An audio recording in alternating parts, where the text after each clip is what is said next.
യേശുവിൽ ഏറ്റവും പ്രിയപ്പെട്ടവരെ, ഡെയിലി ബ്ലെസ്സിങ്ങിലൂടെ ദൈവവചനം നാം കേൾക്കുകയും പ്രാർത്ഥിക്കുകയും ചെയ്യുന്ന സമയമാണ്.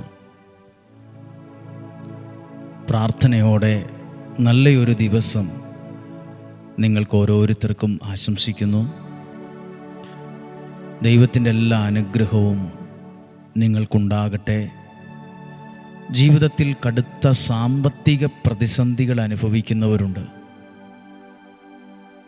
മരുന്ന് മേടിക്കാൻ പോലും പണമില്ലാതെ,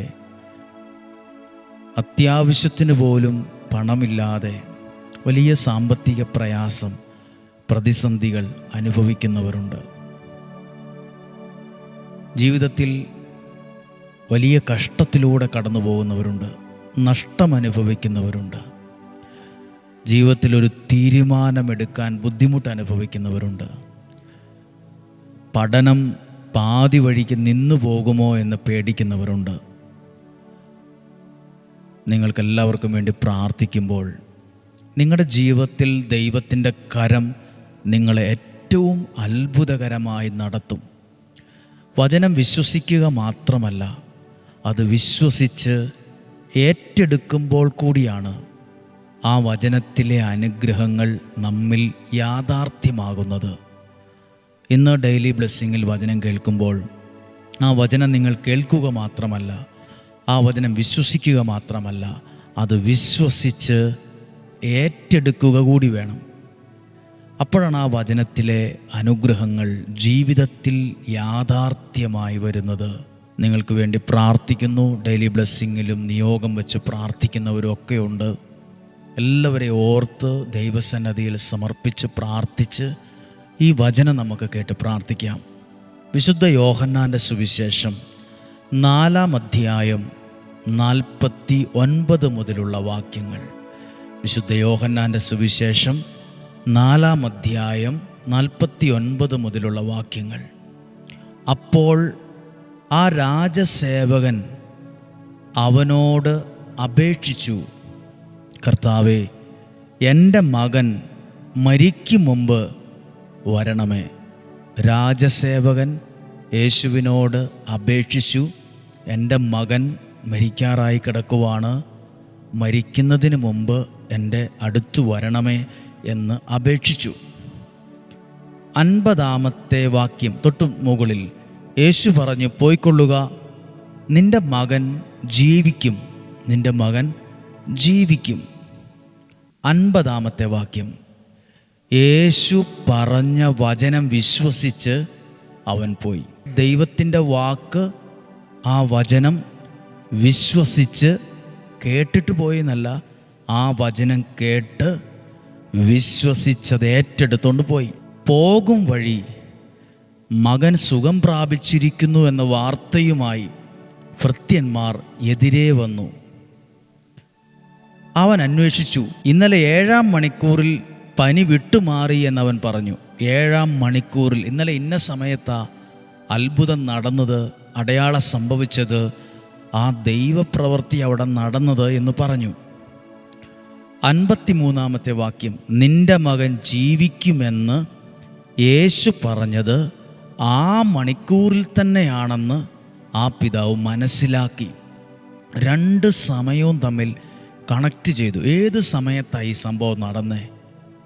കൃത്യം യേശു പറഞ്ഞ ആ വാക്ക് വിശ്വസിച്ച സമയത്തു തന്നെ അപ്പുറത്ത് പ്രാർത്ഥിച്ച വിഷയത്തിനകത്ത്, ആ വീടിനകത്ത്, ആ മകനിൽ ദൈവപ്രവൃത്തി സംഭവിച്ചു. ദൈവത്തിൻ്റെ ഒരു അത്ഭുതം അവിടെ സംഭവിച്ചു. അവനും കുടുംബവും മുഴുവൻ വിശ്വസിച്ചു. ഇത് യൂദായിൽ നിന്ന് ഗലീലിലേക്ക് വന്നപ്പോൾ യേശു പ്രവർത്തിച്ച 2-ാമത്തെ അടയാളമാണ്. ഇന്ന് നമ്മൾ ഡെയിലി ബ്ലെസ്സിങ്ങിലൂടെ കേൾക്കുന്നത്, ഓരോ ദിവസവും കേൾക്കുന്നത് ദൈവത്തിൻ്റെ വചനമാണ്. ആ വചനം വിശ്വസിക്കുമ്പം നമ്മൾ ഏത് കാര്യത്തെ മുൻനിർത്തിയാണോ പ്രാർത്ഥിക്കുന്നത്, അവിടെ ഒരു ദൈവപ്രവൃത്തി സംഭവിക്കും. അവിടെ ഒരു ദൈവാനുഗ്രഹം ഉണ്ടാവും. അവിടെ ദൈവത്തിൻ്റെ അടയാളങ്ങൾ സംഭവിക്കും. ആ പിതാവ് അന്വേഷിച്ചു, എപ്പോഴാണ് ഇത് സംഭവിച്ചത്?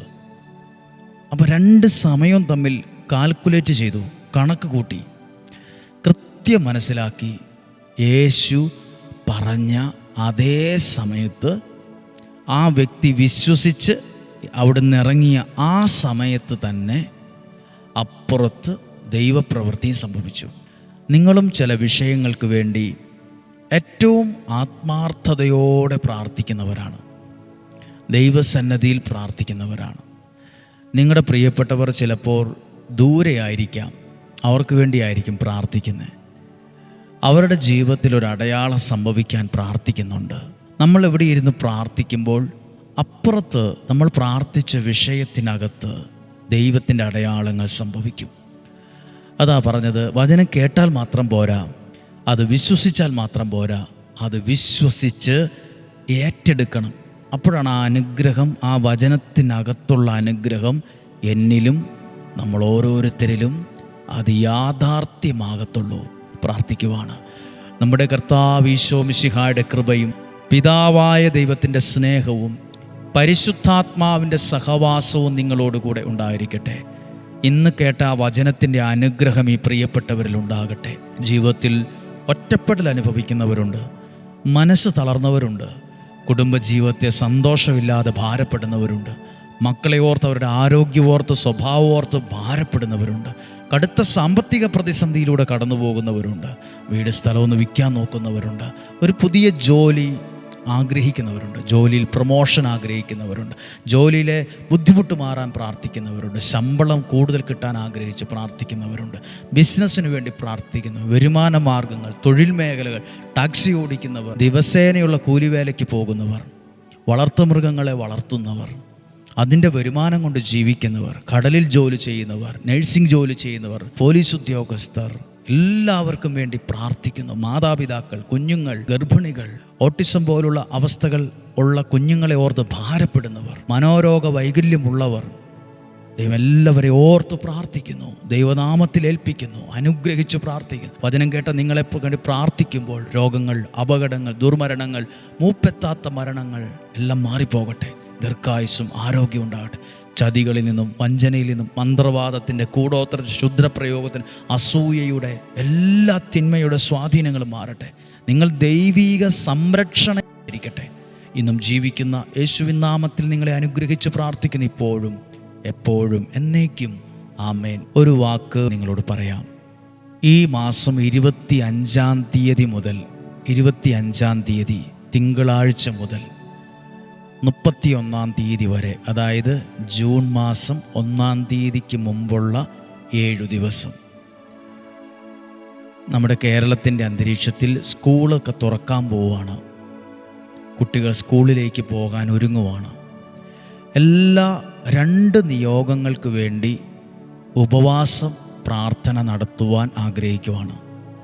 ഉപവാസ പ്രാർത്ഥന 2 നിയോഗങ്ങൾക്ക് വേണ്ടിയാണ് ഈ 25-ാം തീയതി മുതൽ 31-ാം തീയതി വരെ 7 ദിവസം ഉപവാസ പ്രാർത്ഥന നടക്കുന്നത്. ആ നിയോഗം ഇതൊക്കെയാണ്. ഇന്ന് വരെ നിയോഗ പ്രാർത്ഥനയിലും ഡെയിലി ബ്ലെസ്സിങ്ങിലും പങ്കെടുത്ത് പ്രാർത്ഥിക്കുന്ന ഓരോ വ്യക്തികൾക്കും കുടുംബങ്ങൾക്കും വേണ്ടി, ഇന്നു വരെ ഡെയിലി ബ്ലെസ്സിങ് നിയോഗ പ്രാർത്ഥന കണ്ടു പ്രാർത്ഥിക്കുന്നവർ, അയച്ചു കൊടുത്തവർ, ഷെയർ ചെയ്തവർ, സ്റ്റാറ്റസ് ഇട്ടവർ, ഈ ശുശ്രൂഷയുടെ ഭാഗമായി നിന്ന എല്ലാവർക്കും വേണ്ടി ഞങ്ങൾ പ്രാർത്ഥിക്കുന്ന ദിവസമാണ്. 2 സ്കൂളിലേക്ക് പോകുന്ന കുട്ടികൾ ജൂൺ മാസം മുതൽ തന്നെ അവരുടെ ഈ വർഷം മുഴുവൻ അനുഗ്രഹമാകാൻ, നന്നായിട്ട് പഠിക്കാൻ, സ്വഭാവ രൂപീകരണം സംഭവിക്കാൻ, നല്ല വിജയമുണ്ടാകാൻ, നല്ലൊരു ഭാവി അവർക്കുണ്ടാകാൻ, നല്ലൊരു നന്മ അവരിലുണ്ടാകാൻ, ഒരു കുഞ്ഞുങ്ങളും വഴിതെറ്റിപ്പോകാതിരിക്കാൻ, അതിന് ജൂൺ മാസം 1-ാം തീയതിക്ക് മുമ്പുള്ള 7 ദിവസം ഈ 2 നിയോഗങ്ങൾക്ക് വേണ്ടി ഉപവാസം എടുത്ത് ഞങ്ങൾ പ്രാർത്ഥിക്കാൻ ആഗ്രഹിക്കുവാണ്. നിങ്ങൾക്കും അതൊരു അനുഗ്രഹമാകും. സാധ്യമായ എല്ലാവരോടും അറിയിക്കുക. പ്രിയപ്പെട്ടവരോടും കാണുന്നവരോടും കേൾക്കുന്നവരോടും ഒക്കെ പറയാൻ പറ്റുമെങ്കിൽ പറയുക. ഞങ്ങൾ നിങ്ങൾക്ക് വേണ്ടി പ്രാർത്ഥിക്കുന്ന ദിവസമാണ്. 2 കാര്യങ്ങൾ പ്രധാനമാണ്. പ്രാർത്ഥനയും അനുഗ്രഹവും ചോദിച്ചു വാങ്ങണം. പ്രാർത്ഥനയും അനുഗ്രഹവും വെറുതെ കിട്ടില്ല, അത് ചോദിച്ചു വാങ്ങണം, അത് പറഞ്ഞു മേടിക്കണം. ദൈവം നിങ്ങളെ സഹായിക്കട്ടെ. ദൈവം അനുഗ്രഹിക്കട്ടെ, ദൈവം സഹായിക്കട്ടെ. നമുക്കൊരുമിച്ച് പ്രാർത്ഥിക്കാം. സാധ്യം എല്ലാവർക്കും അയച്ചു കൊടുക്കുക. നാളെയും 5:30 ഒരുമിച്ച് കാണണം, ഒരുമിച്ച് പ്രാർത്ഥിക്കണം. നാളെ ഒരുമിച്ച് കാണുന്നത് വരെ സ്വർഗത്തിലെ ദൈവം എന്നെയും നിങ്ങളെയും സൂക്ഷിക്കട്ടെ. ആമേൻ.